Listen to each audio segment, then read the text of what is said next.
So there are two very important policies of the government that people blame for the economic hardship. One of it is the fuel subsidy reduction, and then the flotation of the naira. And I think we have to come to a realization that the conversation or the debate should not be about whether those things should have been done or whether it would have been better if we had retained what we had before. That was not an option. Take the FS, for example. We're owing over 7 billion backlog. So it was actually a subsidy regime. FS subsidy regime was what we had. We had borrowed billions of dollars against our reserve. We're not even sure what the net was going to be. So the economy was collapsing. We didn't have the headroom to continue with that.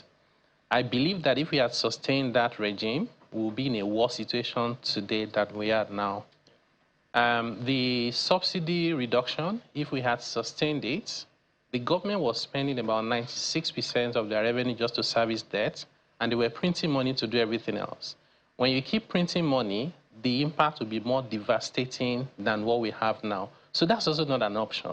So the debate should be, are there other ways we could have done it, not whether we should have done it? I think that's very fundamental. If I want to sum it up, because I know our time is up, it's that the major problem we have today, the challenge, biggest challenge to the economy is the FX.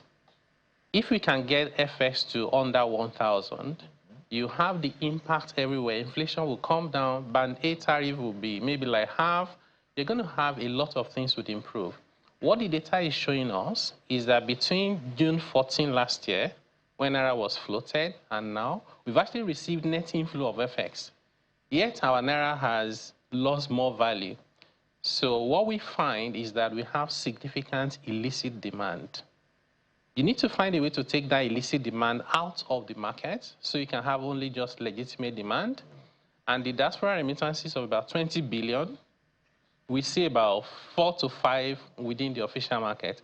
About 15 billion is being either externalized or finding its way to the black market. So the plan we're trying to do now is for the fiscal to complement the monetary to address this issue so that by this time next year, we have more good news to share and not what we're planning to do, but what we have done.